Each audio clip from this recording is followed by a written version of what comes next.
লাভ নেই খারাইয়া, হাঁস নাইলে মুরগি, জলদি কোন কার কি, লারকা নাকি লারকি, সরকারি চাকরি জাগো তারাই খাইবো টার্কি। ফার্ম কেজি 200, দেশি নিলে 600, হাঁসের জোড়া 1200, ঝাল লাগবো সে 800।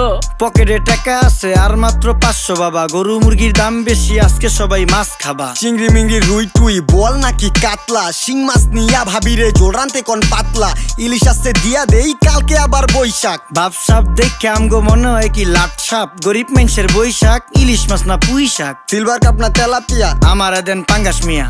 এই মাছ ধরতেও ঘিন লাগে হাত দিয়া। দেখছেন কি কয় হ্যার লাগে গিনা, বাজারের সব জিনিসই স্বর্ণের দামে কিনা। ঘু খায় সব মাছে, কালার খায় পাঙ্গাসে, ডিম পারে মুরগি আর ব্যথা পায় রাজা হাসে। দুঃখ কমু কার কাছে, টাকা নেই কা হাজার হাজার, চলো বাবা যাইয়া দেখি কি অবস্থা কাঁচা বাজার। ওই মিয়া হাত দিবেন না, মরিচের কেজি 1000, দেখতাছেন না মরিচ গার্ড দিতে রাখছি বডি গার্ড। এইটা আবার কোন পাট আলিপ